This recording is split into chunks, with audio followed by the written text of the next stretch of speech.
So welcome everyone to the Meet the Grantmakers online. My name is Angela Richardson and I am a senior trainer here at the Grantsmanship Center. The Grantsmanship Center is based here in Los Angeles, where I also reside. Our mission at the center is to support nonprofits in creating better and more thriving communities. And we do that through our training and our publications that focus on helping you write compelling grant proposals by designing effective programs. So today we have an illustrious panel of 3 different grant funders that are here to talk to us about their foundations, but also from the funder perspective of what it's like in receiving our grant proposals and what they find. I want to also shout out our sponsors. So it's the Grantsmanship Center, Foundant, and also Grant Station. So it is through this partnership that we're able to bring this to all of you quarterly, and we welcome you, and we hope that you'll check out all of their sites for all the different services that they offer as well. So now it is my pleasure to introduce our panelists one at a time. I would first like to introduce Michelle Kauhane. Michelle is the Senior Vice President and Chief Impact Officer at the Hawai'i Community Foundation. Michelle has a strong background in nonprofit management, community-based economic development, and she's a public policy advocate. So welcome, Michelle, and thank you for being here. Aloha and good morning from Hawaii. Good to be here this morning. So I am here on behalf of the Hawai'i Community Foundation. We are a 106-year-old institution and the only community foundation that serves statewide throughout the island chain here in Hawaii. We have, I would say, what makes us unique. We're managing about $1 billion under assets and do about 120 million out to community every year in grant making.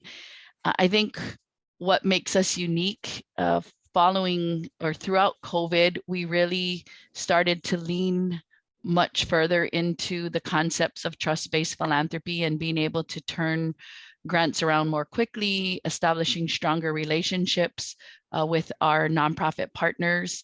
And we really do our work in grant making through what we call the change framework, where every letter of the word change stands for a sector in our community economy, health and wellness, arts and culture, natural environment, government and civics, and education. And we're trying to do our best to better inform our donors from donor advised funds to be connected to needs in community through which we collect data from our partners and use third-party data, but really data is driving how we're trying to make impact and getting our donors to help meet community need as we see it through our change framework. Thank you. I'm looking forward to diving into some questions about the Community Foundation. Thank you. Next up, we have Anthony Richardson. He's the president of the George Gunn Foundation out of Cleveland, Ohio. Anthony became president of the George Gunn Foundation in 2022, so just recently, following his role as the executive director of the Nord Family Foundation in Amherst, Ohio, where he also served as a program officer. So welcome, Anthony. Thank you, and good afternoon and good morning for some, I guess, those out west. Again, I'm Tony Richardson, or Anthony, president here of the George Gunn Foundation, located in Cleveland, Ohio. And the sole purpose of our foundation is to contribute to the human well-being and the progress of society. And we realize sort of that mission through obvious working with our grantee partners and sort of community partners. But at a high level, the foundation values are connected to democracy building, climate and environmental justice, racial justice, equity, gender equality, and all of the different sort of issues that align with our vision around equity and what that means. It's interdisciplinary, right? And we achieve or aspire toward those sort of high vision and values and goals through our program areas, which include creative arts, creative culture and arts, public education, climate and environmental justice, thriving families and social justice, and vibrant neighborhoods and inclusive economy. Welcome. Thank you so much, Tony. I appreciate it. And finally, Sarah Roberts. Sarah is the Vice President of Programs for the Inasmuch Foundation in Oklahoma City, Oklahoma. Sarah has worked with Inasmuch Foundation for more than 18 years, and currently she serves as the Vice President of Programs. Welcome, Sarah. Thank you so much, Angela, and thank you to everyone who is viewing the webinar. We appreciate you being here and are excited to hear from you with your questions. Inasmuch Foundation was founded in 1982 by Edith Kinney Gaylord, and we formed an office in 2003 and now have 10 amazing team members who are charged with overseeing an endowment of a little over $600 million and giving away about $30 million a year. We give pretty broadly in human services, community, journalism, and education, typically in the geographical area of Oklahoma City, but also to a limited degree in Colorado Springs, Colorado. We really pride ourselves on prioritizing public-private partnerships. So I hope we'll get to talk maybe a little bit about that today. And we're just really proud that Oklahoma City is the 20th largest city in the United States at this point and continuing to grow, and invite any of you all to come and visit. So thanks, Angela. Thank you. I love that. She's like, we pride ourselves, top 20. I love that. All right. So as you all can see, we have a wonderful panel as always. So I want to just use most of our time answering your questions and some of the questions that came in before this webinar. So I want to start with relationship building with funders. When we do trainings, this is one of the main questions that always comes up. And I think that sometimes we as grant seekers we're a little nervous. We're not sure how to approach you. Should we approach you? What's the best way to communicate with you? So the question is that came in was, could you give an example of a best practice in the grantor-grantee relationship building that you'd like to see more often? And any way you'd like to answer that question, we're really interested in, from your perspective, what are some things that you've seen that work when grantees reach out to communicate with foundations? And let's see, Michelle, I'm going to start with you. Sure. I think, again, I'm going to go back to much of what we learned as we responded quickly through COVID. We have a longstanding program that sort of pulls all of our funds together so that, as Sarah shared, it's pretty broad and you're funding lots of different things. When COVID happened, I advised my team that rather than doing our normal application, we are going to talk to and do interviews with applicants. So only 4 questions, and we're going to talk to them. Overwhelming and daunting, but learned a lot. And so I think really simplifying our applications so that we're more approachable helps to build that relationship. And then getting to know the grantees, their leadership, what drives them. Some organizations have amazing grant writers and some have okay grant writers and smaller budgets. And so having that conversation, being able to engage, and then making a funding decision based on those conversations and that interview has taken us a long way in getting to better know these organizations. So I think just thinking about application processes differently, and then always a big fan of site visits that are not burdensome on nonprofits, but really getting to know the team there and exactly the kinds of work that they're doing. So person to person, getting to know the organization more than what's on the pieces of paper or documents that they submit to us has been a great way for us to establish long, trusting relationships with our sector in Hawaii. Thank you. Anthony? Yes, a few things. The ideal sort of utopian world would be our grant partners on this Zoom and we asking you all, how should we best go about really dismantling those power dynamics so that you aren't asking questions or you don't feel uncomfortable. So really designing with potential applicants or partners at the core, at the center, right? And that's how we at Gun try to approach. And I think this is how I've always approached my work in philanthropy. It's obviously foundations can't fund every proposal that comes across the portal or each grant round.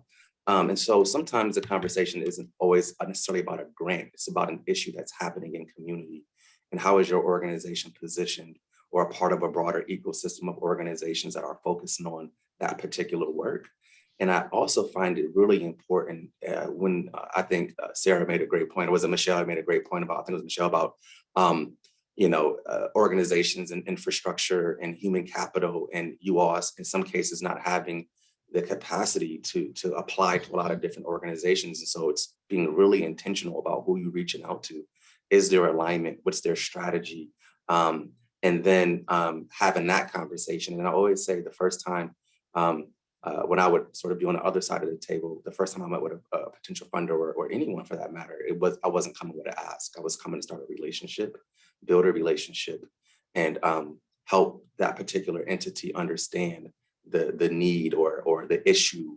And then, how do we co-partner? And I always say this, without our grantee partners, without the folks on the ground doing the work, foundations can't advance their missions, right? And so when we think about that power dynamic, yes, the funder has dollars, but you all have expertise, the issues, you're more proximate. So don't give that power up, right? You do need funds, but I wouldn't I would really enter leveraging the expertise and your knowledge of the community.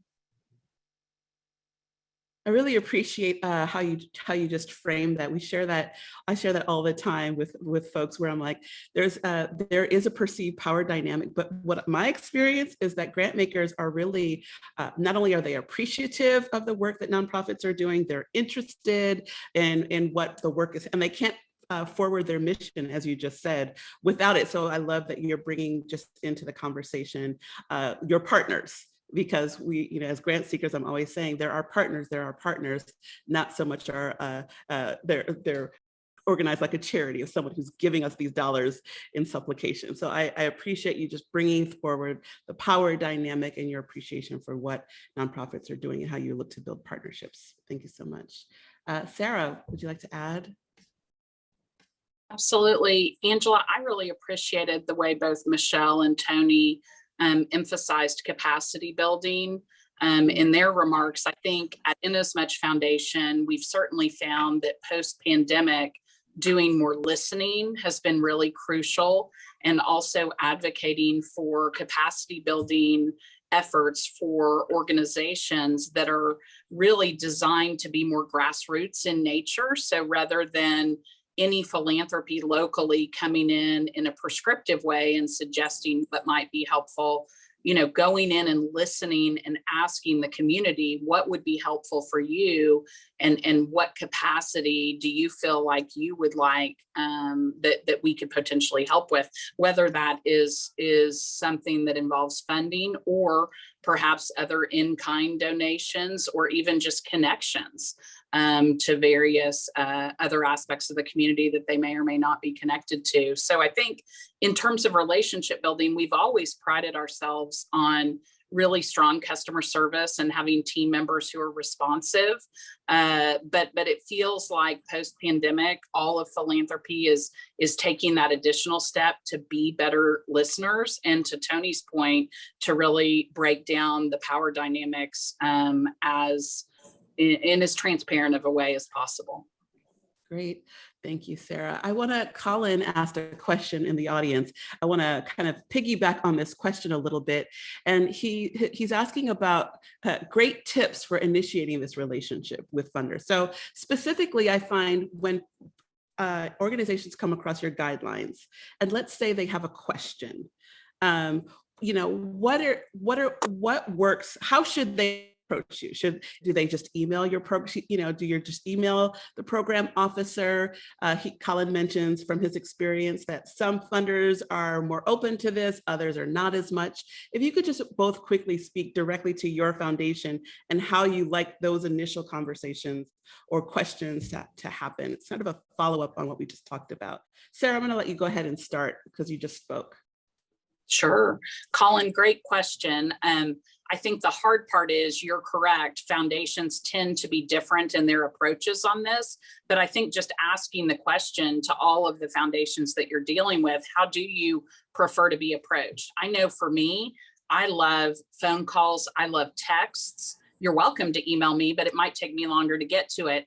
All of our team members, even here at Inasmuch, have their personal preferences, and they're not shy about sharing those. And I think just asking the question, often for those foundations that are a little more reluctant to be contacted pre-grant, kind of gets them thinking about, oh, wow, maybe I should be interacting with my community in a more transparent way. Thank you, Sarah. Tony? And that's a great point that that Sarah added around we're not a sort of a homogenous group of sort of philanthropic practitioners or experts. It's a case by case, situation. Some folks just love to be contacted in different ways. I think. So here's a tip, a tactical tip. Sometimes, if you look at a foundation's 990, it'll show you all the different organizations it supports, right? And which you're able to get a sense of, one, who they support is, do I do similar work? Do I know anyone that can make an email introduction? A lot of it's relationship building, right? And so email introductions are also helpful for folks that you may know that may be in proximity with the foundation. And then keep in mind as well, a lot of places are still working remotely, or they're in a hybrid sort of work model, and they may not be available by phone call. And so if you're going to reach out, I would say the more channels, the better chance of landing or getting on someone's radar, just because people are working in different ways and working different times of day. So persistence is ultimately, in some cases, hopefully pays off, but just being creative and I always say email introductions are super helpful for folks. And for us here at GUN, though, if you reach out, we will sort of return a call or return an email. That's our policy pre-pandemic, and will always be our policy as we sort of at some point leave out of this pandemic. Brilliant. Thank you, Tony. Michelle? Yeah, I agree with comments already made. I think one other aspect that we've been doing is, based on some feedback from our sector, that we've been doing coffee hours, right? Once we we call them coffee hours, but we have very informal sessions once we post an RFP, so that folks can ask questions about the RFP or who would be the best people to contact. Like Tony said, it's not a homogenous group. Everyone has their own best way to get to them, but we always list who the best contact for a particular program would be, but really trying to do more informal talk story sessions so that potential grantees can hear questions of other folks in the community that they might have, and sort of connecting that way informally. And so we've been trying to do more of those with each program as it gets posted. Great, thank you. Mm-hmm.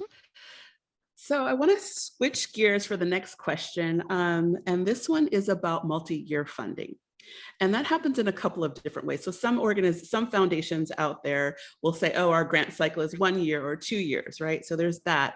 Grant seekers are also interested in multi-year funding, like if they get funded 1 year and follow up over and over, do you fund them year after year, continuity in funding to help them shore up their organization?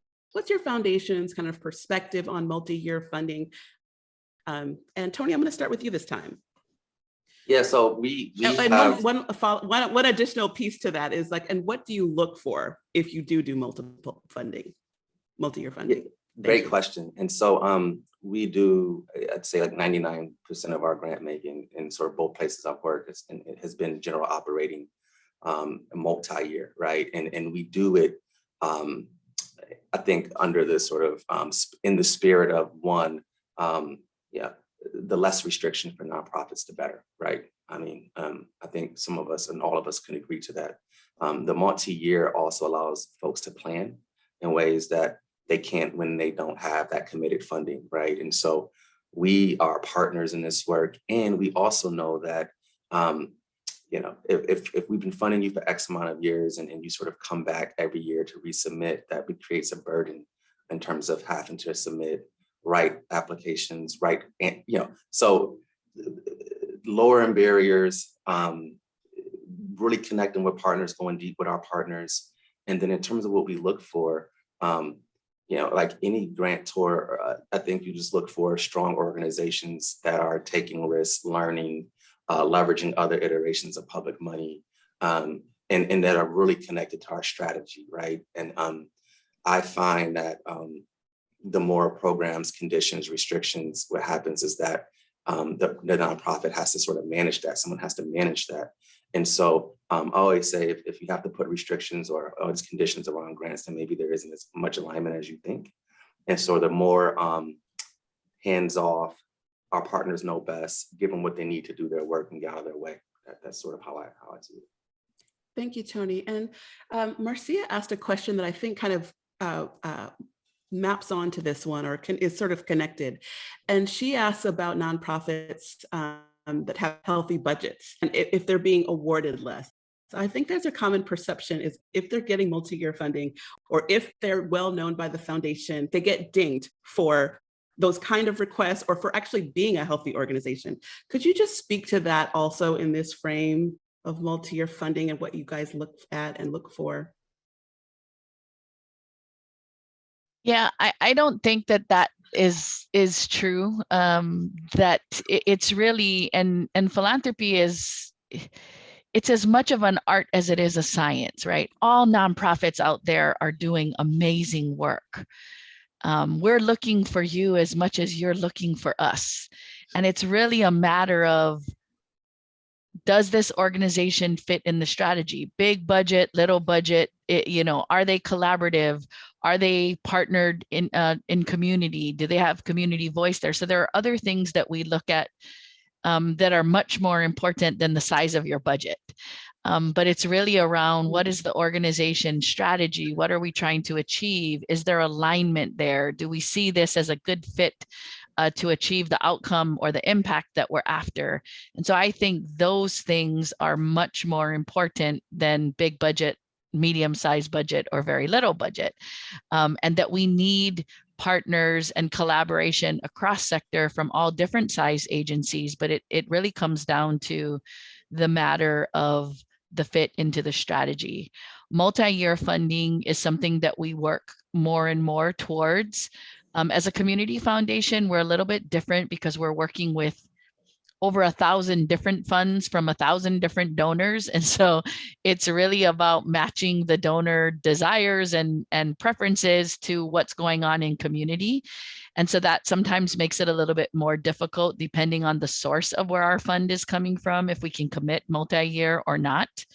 But yeah, I don't think size of your budget matters as much as the strategy and the impact that we're trying to make together. Thank you, Michelle. Mm-hmm. Sarah, how about your foundation? Beautifully said, Michelle. I think that alignment and that impact is so important. And Tony touched on alignment as well. We do consider multi-year gifts and frequently do those, whether, Angela, to your point, that is just a multi-year request or funding organizations year over year.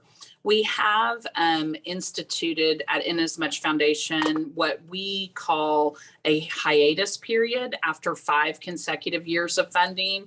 We do want to take a 1-year hiatus. We've announced that obviously well in advance because we want people to have a long runway before they're facing, a year where you're taking a break from funding.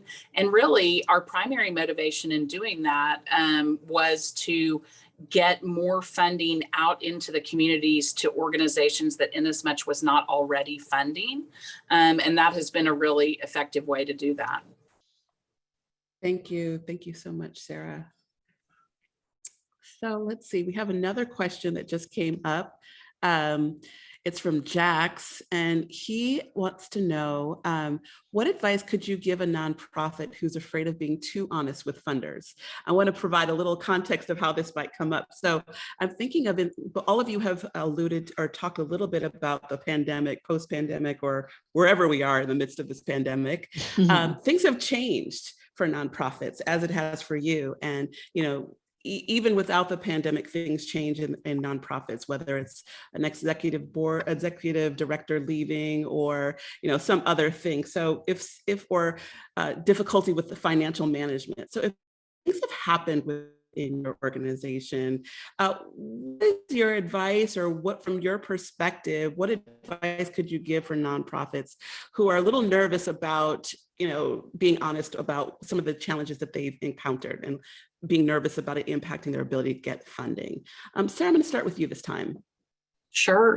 Well, I think we've talked a lot already about relationship building. And what I would say is that it's very hard to have a genuine relationship without trust. And so if you're holding back or not sharing, it might work for a while, but I think ultimately it's better to, just be very honest with funders. And often, again, back to that point about growing capacity, sometimes once funders know what the issue is, they're willing to give additional funding to help you with any capacity issues that you're having, or a leadership void or anything like that. So I always find, at least in Oklahoma City, kind of the more candor, the better.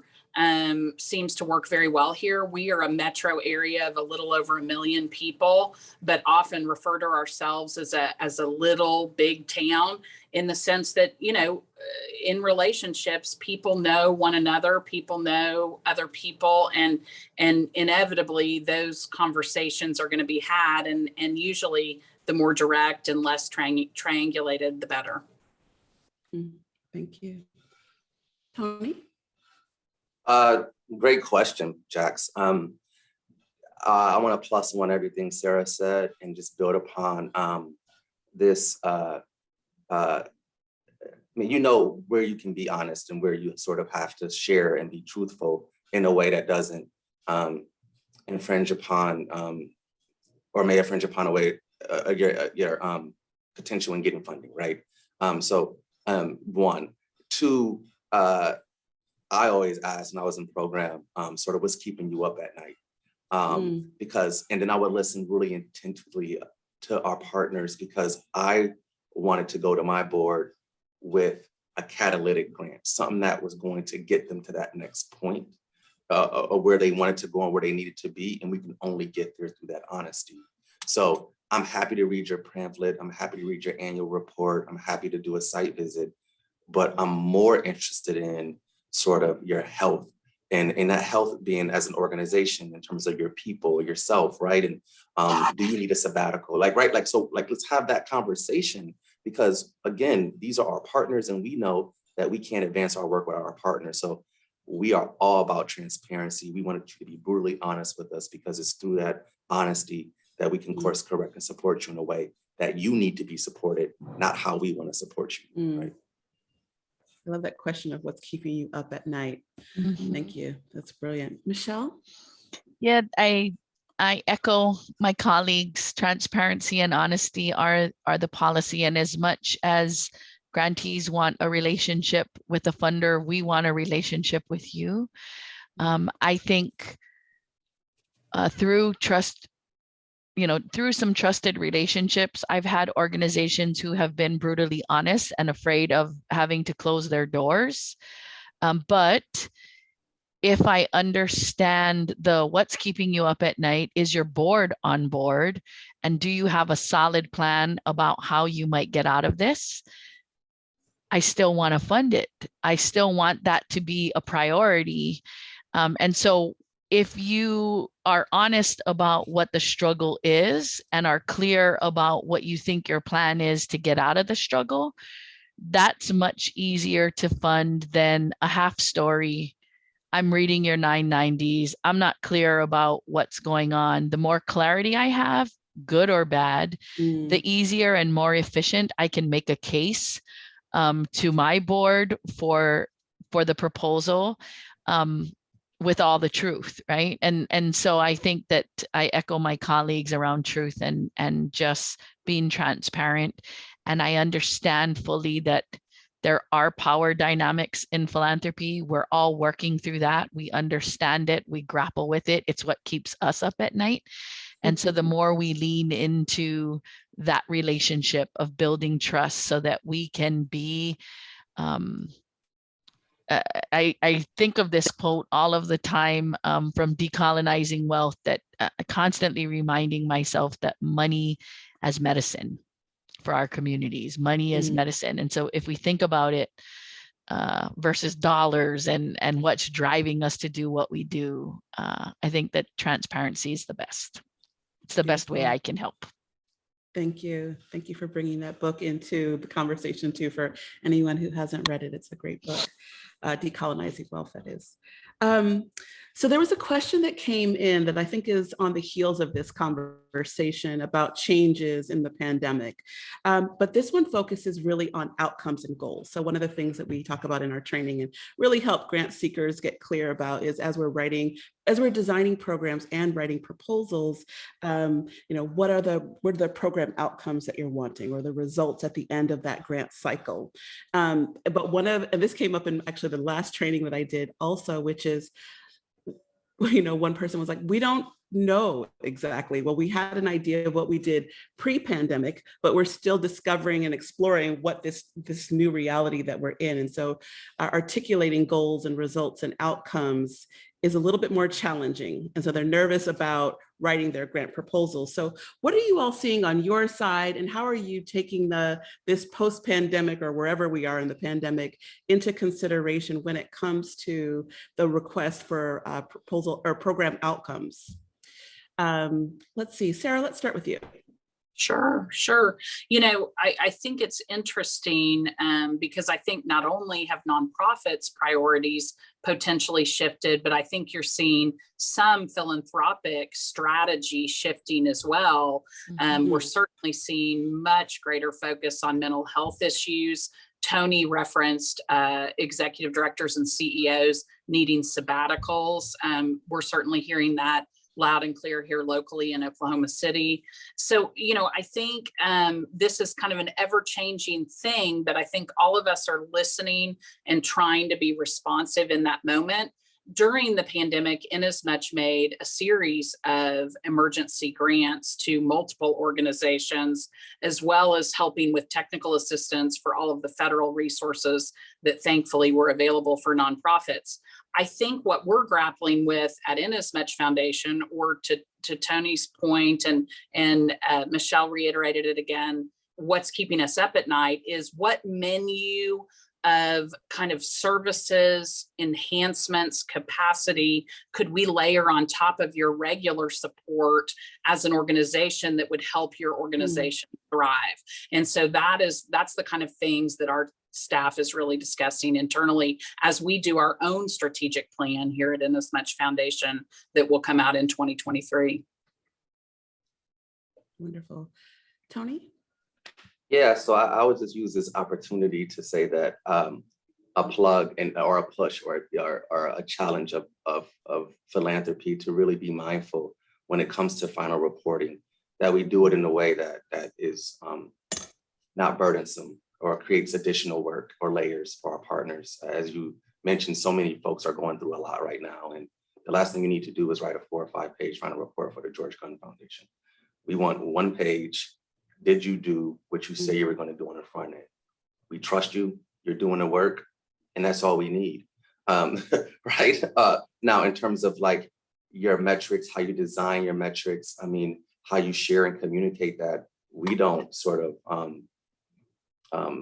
own that space, right? And so we leave that to our partners to sort of to share how they want to share, 1. And then 2, I would just add that I just think we should think of reporting in a different way. Maybe it's a conversation, maybe it's a video, maybe, it doesn't have to be a written form, right? So when we think about sort of dismantling white supremacy culture, we have to be mindful of like, what are those tools? And we know that the master's tools cannot be used to destroy the master's home or house, right? So as we think about our shops, think about our organizations, our operations, our grant making, like, is there a thread that goes through that sort of lowers barriers, create more access?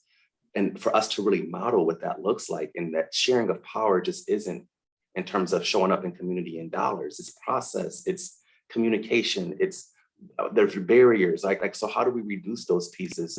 And to your point around data, it's like this, whose data, for whom, by whom, it's evidence-based, according to whose evidence, right? We know that people are oppressed, going through so much right now. There's a lot of burdens on folks. And all these different pieces that philanthropy had in place prior to the pandemic, we put these COVID-19 response funds together. We're very nimble. Reporting was really, really low barrier. And I hope we continue to embed those pieces and those learnings into how we do business moving forward. Me too. Thank you. Very well said. Appreciate it. Michelle? Yeah, we are an organization, to Tony's point, that we are using data, right? We use data for ourselves as impact indicators. But it's also important that we also look at data that's being collected. The impact indicators that we use, our partners are using sometimes they're not. And so we really do make an effort to say, what is third-party data telling us, and what is the data on the ground that our partners are telling us look like? Is it, and we analyze what those differences are. So getting real-time data as it's being collected by our partners is an important aspect for us. In terms of outcomes and impact, and what if you don't achieve what you set out to achieve? I think that's a really interesting concept when it comes to nonprofits, because in business, in for-profit institutions, we talk about failing and failing quickly as a lesson learned, right? It's how we innovate. It's how we are able to create the best product and have market share. And we're so savvy at talking about the importance of failing fast, and then innovating. But in the nonprofit sector, I find it really an interesting dynamic with government that when a nonprofit fails, I want us to reframe failure, right? I have failure fests because so that we learn to embrace failure, and we need to own failure just like the for-profit industry does. And that, don't tell me about your failure. Tell me about the lesson you learned. Tell me about how that's going to change something in your community. Tell me about why that is going to help you innovate and be more proactive somewhere else. And let's embrace failure just like the for-profit guys do, because it's a part of growth. It's a part of learning. It's a part of being awesome organizations that we have serving frontline people. And so I say, have failure fests. Let's celebrate those, lift them up, and talk about what we got out of it, just like any other business does, right? So let's hold ourselves accountable in celebration. Let's not hold ourselves to failure for outcomes or impact. Tell me what impact you did make. You might not get the impact that you set out to make, but God knows you made an impact.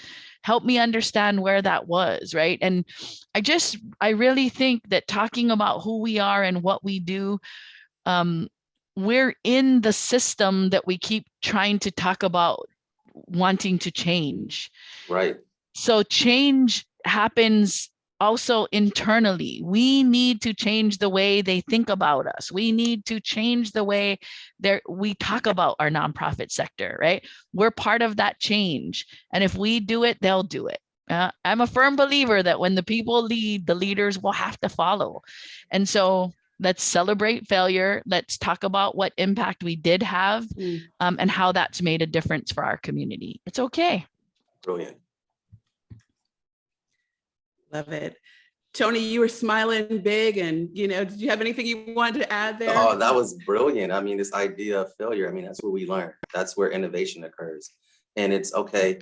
What do we learn? How do we do it differently? If we go back onto the field, then what's the strategy, right? Because we can get there, right? So I just love that frame. Thanks, Michelle. Mm-hmm. Yeah. And there was a question. Oh, yeah, please do. I just wanted to piggyback on, Michelle, your passion speaking was just so beautiful. And I think if we turn it back into our own local philanthropy and share with our nonprofits ways we have failed as foundations, which, we're failing just as much as our nonprofits are. Absolutely. And then to Michelle's point, we are innovating, changing, and doing things different. There's a great book. if people haven't read it, called Failing Forward. And it's just fantastic. We read it as an office several years ago and really have internalized that into our office culture. And I think the more kind of like we tell our children our failings as parents, same concept. We need to be telling our nonprofits, these are ways that we have failed at our own foundation. And we know that's going to happen for you too. And to Michelle's point, what's your next step after that? Thank you so much. This is a very inspiring, that was an inspiring wave of things, because I'm really struck by, we as nonprofits, we are always seeking to, we don't get a lot of space to innovate in the past. Mm-hmm. And to your point, Michelle, I really am taking on that. We as nonprofits, we are defining the direction forward, right? So we're all, there's a way that we've operated in nonprofit work that is changing. It's changing at the organizational level. It's changing at the foundation level. It is just changing. And we're the ones, all of us on this call are the ones that are doing that. So I'm really appreciating everything that you guys are bringing forward. There's a question in the chat that I want to bring forward from Angela. Her question is, she says, I'm a Black woman who's leading a mission critical nonprofit. Although my color is not an issue for me, most funders in my section of the country are people who don't look at me who do not look at me, I'm assuming her organization, and fund my white competitor, a member of their racial group. Should I ask funders if my color matters? And I want to bring this question forward in the larger context also of there's a lot of DEI work out there in terms of nonprofits approaching it, looking at it for their programming. What does that even mean? So I just want to bring this conversation around diversity, equity, and inclusion in all its many derivatives. And how do we communicate that as nonprofits? What are some of the things that your foundation is doing? Any way you'd like to answer Angela's question would be appreciated. So Michelle, let's start with you. Yeah, so that's would I come out and say, does my color matter? Probably not. But the reality of philanthropy is that white wealth is at the core of what's happening, right? And I have been doing a lot of work with colleagues across the country on how do we attract donors of color? How do we start to build a pipeline of donors of color? Because to the point made by Angela, are people funding organizations and communities that look and feel like them? Absolutely. It's a part of the system that we're trying to dismantle, right? When we talk about the need to dismantle systemic and structural racism is embedded. Our origins and the way we start as community foundations and the extraordinary wealth, this is all symptomatic of the system that we're functioning in, right? And so as we grow our pool of donors of color, as we fold them, then they will start to fund organizations that look and feel like them. And so I think that's a critical part of our role in philanthropy. We need to build our pipeline of donors. White wealth has been a part of this country for a very long time. And so where we see the dollars are going, there's truth to that. That's where dollars have been going. Now, we can't always reverse history. It is what it is, but we can change the trajectory about what it looks like moving forward. And so, yeah, I don't know that I would ask that question, but I would just share that we are grappling with that ourselves, that we understand in philanthropy that we have played a role in exacerbating inequities because of the core of where our dollars come from. And we're trying to do a better job. The disaggregation of data is powerfully important so that we know where our dollars are going. And so maybe a better question is for your foundation, do you disaggregate data? Can you tell me what percentage of your grant dollars are making it into communities of color? And trying to get the foundations to think about where are your dollars going and are you leaving me out, intentional or unintentional? But that might be a better, my suggestion on approach to how you might get an answer to that question. Can I add on that? Please.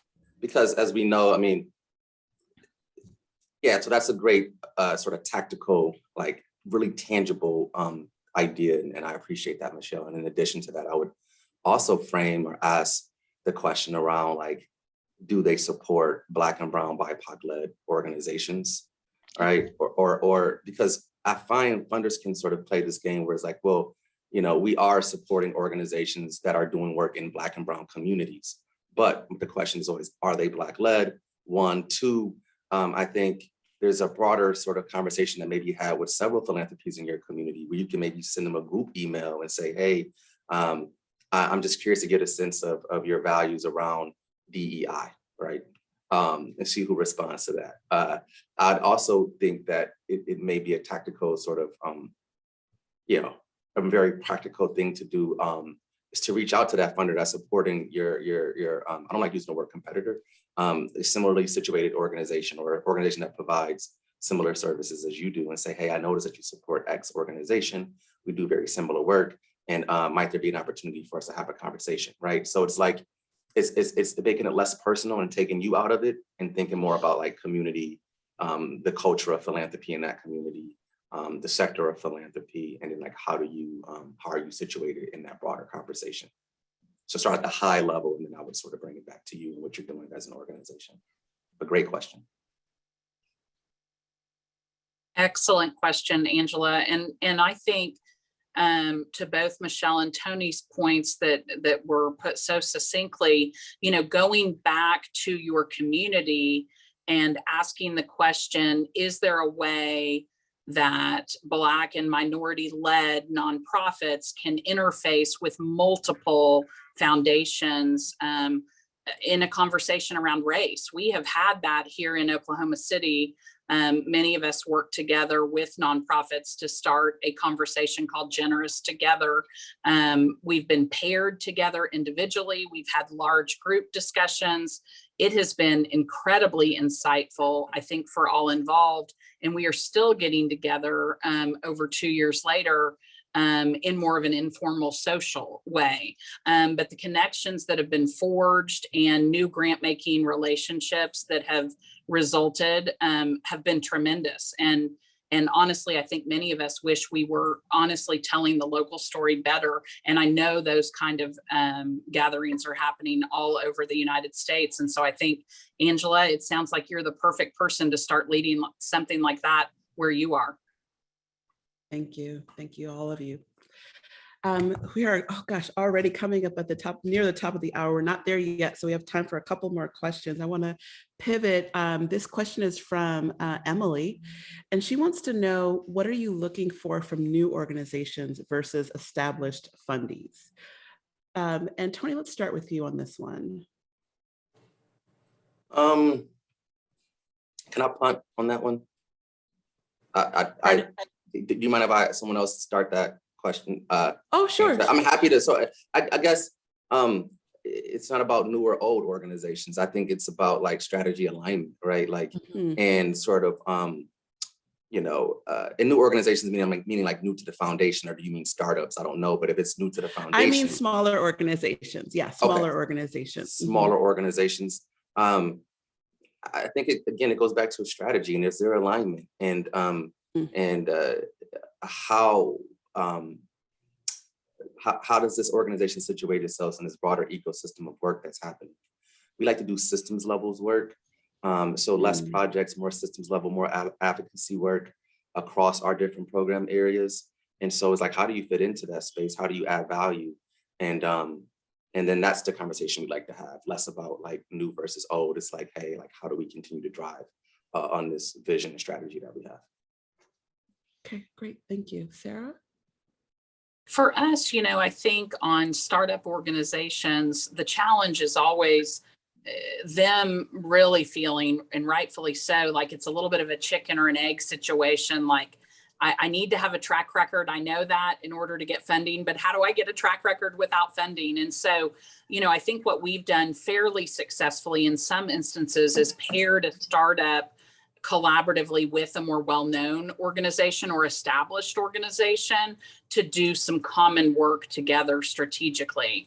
And that has kind of given the startup organization perhaps a bit of a platform locally to begin to have some successful fundraising occur, and has given both organizations opportunities to learn from one another. Thank you. Michelle? I mean, we do have some smaller grant programs, $5,000 to $10,000 for smaller groups or startup groups. And we essentially ask, what do you plan to do with the money? How will you know you've achieved success, right? And we start with smaller dollar amounts and help them grow from there. I think what is really critical with a lot of the smaller organizations, and there is some trending towards getting dollars out to those smaller organizations, is their connection to community. That as we talk about diversity, equity, and inclusion, sometimes the smaller organizations have the ability to elevate the lived experience, to bring community voice to issues where they might not be the biggest, they might be new, but they're organizing community in a way that voice helps to support strategic impact to the systems that we're trying to change.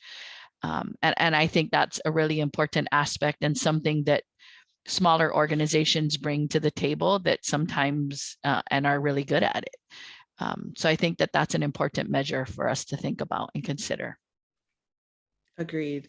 I agree. I love that you brought the elevate the lived experience. I once worked on a group that we identified a number of community-based organizations that had been around forever. They weren't new, but they maybe weren't as sophisticated or not sophisticated, but established in terms of their infrastructure. But they were very established in terms of their lived experience, their connection to community, knowing what was happening in the community. So 100% agree with that. So thank you for bringing that forward. So we have about 5 more minutes, and I want to just give each of you an opportunity to maybe share something that didn't come up we have a audience of 407 people, 1,100 people potentially that will see this recording because they signed up. So I want to give each of you an opportunity to share something that maybe didn't come up, or something that you'd like to leave this audience with. Tony, I'd like to start with you, if that's okay. I'd just like to say thank you all for the work that you're doing during this time.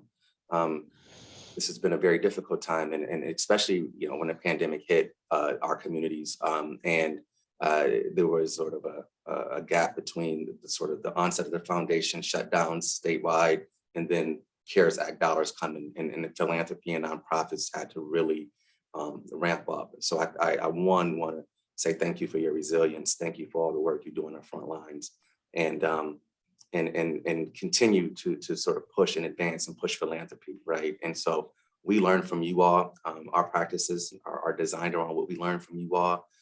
You all are doing great work in your own right in respective communities, and just want to thank you for taking time to join us today. Thank you, Tony. Michelle? Yeah, I'll echo that, and just the sentiment of saying mahalo. Thank you for the hard work and the diligence, right? We talk about the resilience, and some days we get tired having to be resilient all the time. And so just lifting up and honoring the good work that is happening across the country by organizations just like yours. Prior to coming to the Community Foundation, I was in the sector for about 25 years on the other side of the funding, asking for funding, and I could never get $1 out of the Hawaii Community Foundation, not one. Could work with Ford Foundation, could work with the Treasury Department, and it always baffled me. And so what I know now is it really is about what their strategy is, what the connection is, and in community foundations, what are donors driving? And so I take my job very seriously, and I think it's a huge and important aspect that we work with donors to make the kind of impact that our community our leaders in the community are driving, and what those voices are telling us, so we can find better alignment there. But like Tony, I just say thank you. Keep doing the hard work. If COVID taught us anything, is that This notion about better together is not just a bumper sticker, it's for real. And watching the collaboration and the collective action in our community has been inspiring and amazing. And so just mahalo. Thank you. Sarah? That was absolutely beautiful, Tony and Michelle. I would just say that, you know, we are partners, and partners are people that are engaged in the same activity. And so just know that your worries are our worries, and we know that you are the ones that are on the ground day after day serving clients, and we appreciate you and we see you. And, you know, just thank you for tuning in today, but more broadly, just thank you so much for all of the hard work you do on behalf of so many vulnerable populations. Appreciate all of you. Thank you. On behalf of everybody, I want to thank you all too for joining us and for really sharing from your perspective and your foundation's perspective about this sector that we're building together. I want to also thank our sponsors, Foundant, Grant Station, of course, the Grantsmanship Center. Thank you all for taking this hour to have this really important beginnings of a conversation. I hope you'll join us again. Thank you all for being here and for all the hard work that you do. See you next time.